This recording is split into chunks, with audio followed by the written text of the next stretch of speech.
Meninas, vamos voltar ao estudo de Atos, na continuação, capítulo 15. O capítulo 15 a gente vai falar aí sobre algumas contendas, algumas brigas dentro da igreja. Logo no versículo 1, vai mostrar alguns homens ensinando que os gentios deviam circuncidar-se, né, para ser salvo. Aí no versículo 2, Paulo e Barnabé vão entrar em desacordo e vão debater com eles. Então isso é muito interessante a gente já parar aqui. Toda vez que a gente entrar em algum debate, não que seja pessoal com alguém, mas que seja contra aquilo que está ferindo a doutrina bíblica da igreja. É claro que a igreja não precisou de mim, de você, para chegar até aqui. O Espírito Santo, ela cuida da igreja. E aí me faz lembrar, né, quando a arca é levada, não precisou ninguém defender a presença de Deus. O próprio Deus se defendeu e os filisteus tiveram que mandar de volta a arca. É bem isso o que acontece com a igreja. A igreja, na verdade, não precisa de defensores, né? O próprio Deus, o Espírito Santo, ele defende a igreja. Mas nós, como salvo, automaticamente já tomamos essa posição. Então, que as nossas pelejas, né, ou que seja um debate, ou uma discussão, ou um desacordo, não seja pessoal com o outro, mas que seja dentro dos ensinamentos bíblicos. Então, Paulo, já no versículo 2, Paulo e Barnabé entram em debate, em desacordo com aqueles homens que estavam ensinando que para ser salvo precisava, sim, se circuncidar. Então, aí Paulo bota bem a cara, né? E isso é interessante. Não adianta você ficar pelos cantos sem botar a cara para se apresentar. Então, aí eles vão subir em Jerusalém para falar com os apóstolos. Eles não ficam pelos cantos, eles não ficam discutindo, eles vão resolver com quem é de direito para resolver. Então tem hora que não vale a pena você ficar discutindo ou entrando em desacordo. Deu problema? Vamos correr com aquele que realmente pode resolver. Então no caminho, no versículo 3, já mostra eles no caminho pregando, né? E ganhando aí samaritanos, gentios, e quando eles chegam em Jerusalém, no versículo 4, são recebidos, né? No versículo 5 mostra que os da seita de fariseu, aqueles, né, que estão batendo de frente contra a circuncisão, estão lá também, porque eles vêm atrás da gente, né? E eles se levantam lá, alguns que já estão lá também, né, que eles querem pôr a circuncisão. No versículo 6, há uma reunião entre os apóstolos e anciões para considerar o assunto. Então o assunto não virou só um debatezinho, virou um concílio para se resolver, né? E aí começa no versículo 13, Pedro se colocando, né, em defesa dos gentios, lembrando o que aconteceu na casa do Cornélio, lembrando toda a sua passagem. Então ele vem testificando de tudo em relação aos gentios. No versículo 8, 9, 10 e 11, Pedro está falando. E está falando em defesa aí, seria do assunto que Paulo e Barnabé está trazendo. E aí a multidão faz um silêncio no versículo 12 e vai ouvir Paulo e Barnabé falando sobre todos os sinais que Deus tem feito através da vida deles com os gentios, né? Pedro, quando falou, ele fala sobre ser salvo pela graça, não pela circuncisão ou guardando a lei, né? E uma das falas de Pedro, ele bota como se eles mesmos não conseguiram guardar a lei, agora quer exigir do novo convertido, do gentil, que guarde. Então isso é muito interessante. Tem gente que não guarda, não cumpre, mas quer exigir que o outro cumpra e que o outro faça. Aí no versículo 12, Paulo e Barnabé vai pregar, vai falar, né, sobre o assunto, mas no versículo 13, Tiago, irmão biológico de Jesus, vai se posicionar. E ele vai se posicionar do versículo 13 ao versículo 21, né? E toma a palavra, e aí ele vai também na defesa do assunto em relação a Paulo e Barnabé.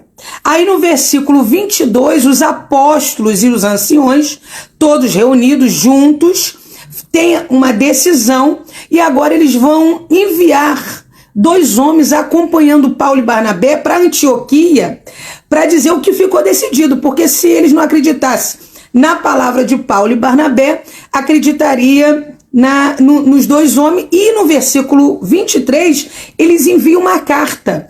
E essa carta vai ficar, né, vai ser relatado aí entre o versículo 24, 25, 26, 27, 28, 29, vai falar bem do que trata a carta, dizendo para não colocar dificuldade aos gentios que estão se convertendo, não impor uma carga maior, né, aos salvos, que não era necessário. E aí, nessa carta, vai ficar fechado aí as regras do que traz do Velho Testamento para o Novo. Então, o que a gente vai manter do que era velho para o Novo? Eles vão manter, né, abster-se de comidas que foram sacrificadas a ídolos. E também a sangue de animais, tanto comer ou beber sangue. E animais estrangulados, né? E também da imoralidade sexual, que em algumas versões bota fornicação. Então, o que eles falam que da lei, que vai manter-se no Novo Testamento, são essas 3 regras aí, né? Que a gente pode dizer 4, porque comida do que foi sacrificado a ídolos, animais estrangulados, né? Também não podem comer, não comer ou beber, né, sangue, e a imoralidade sexual, que é a fornicação e outras coisas, né? Então é entregue essa carta até o versículo 30. E o povo que está em Antioquia vão se regozijar, né? E foram consolados por aquela palavra, porque põe um fim numa discussão, né, que está aí sendo um grande debate. E isso é muito bom a gente trazer para nos nossos tempos atuais, né? Hoje a gente vê o povo muito buscando conhecimento dentro da lei em relação aos judeus, né?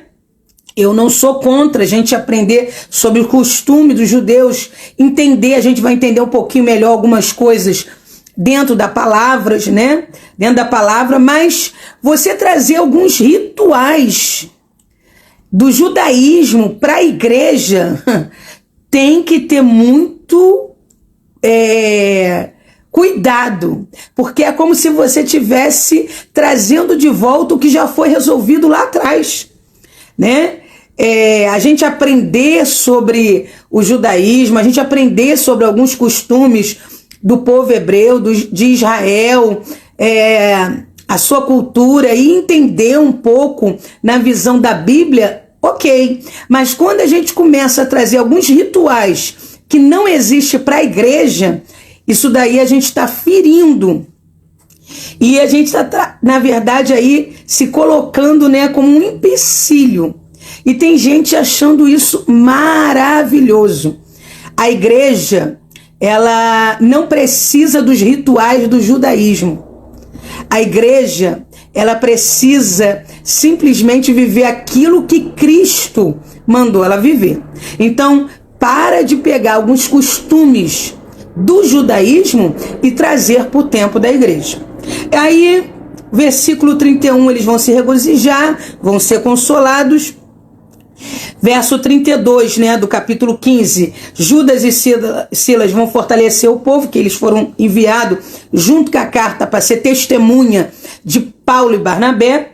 Mas no 33 eles são despedidos, mas no 34 Silas decide permanecer mais um tempo ali.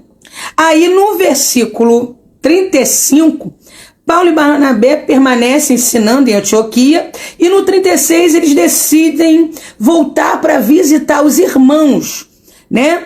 Aqueles irmãos que eles foram ganhando aí pelo caminho, pelas missões dele. Aí no versículo 37, Barnabé vai desejar levar João Marcos.